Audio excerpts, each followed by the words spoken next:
السلام عليكم متتبعي قناة منوعات جيمس الشاملة. اليوم معكم في وصفة جديدة إن شاء الله، وصفة طبيعية لعلاج الكحة أو السعال. كنعرفوا بأن بهذه الأيام ديال البرد الأغلبية كيتعرض لهذا الريح كيمرض.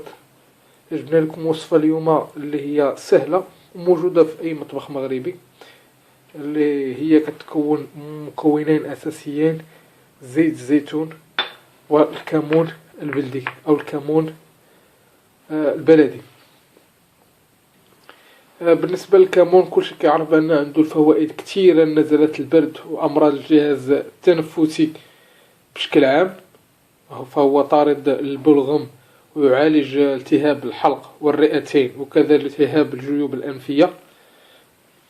ومن الأفضل يكون كيف قلت كمون بلدي.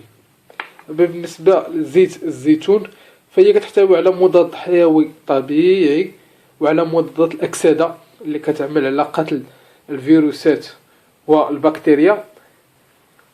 غادي نحضروا الوصفة ديالنا. بالنسبة للكمون قلنا يكونوا معلقة كبيرة من الكمون، نعملوها في سلافة. وصفة سهلة جدا وغادي تجيب نتيجة إن شاء الله في ظرف يومين أو 3 أيام. نضيفوا عليها معلقة كبيرة ونص ديال زيت الزيتون بهذه الطريقة، وغادي نخلطوا الكل. وصفة سهلة أي واحد يقدر يديرها، لا بالنسبة للدراري الصغار أو الكبار. خلطوا مزيان بهذه الطريقة.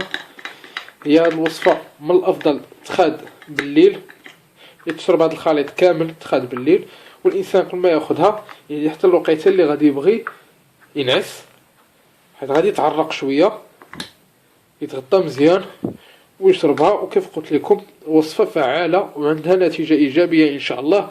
ظرف يومين أو 3 غادي يبان الفرق. إذا الوصفة كنحصلوا عليها بهذه الطريقة وبهذا الشكل، ونتمنى هذه الوصفة تنال إعجابكم وتجيب الشفاء إن شاء الله.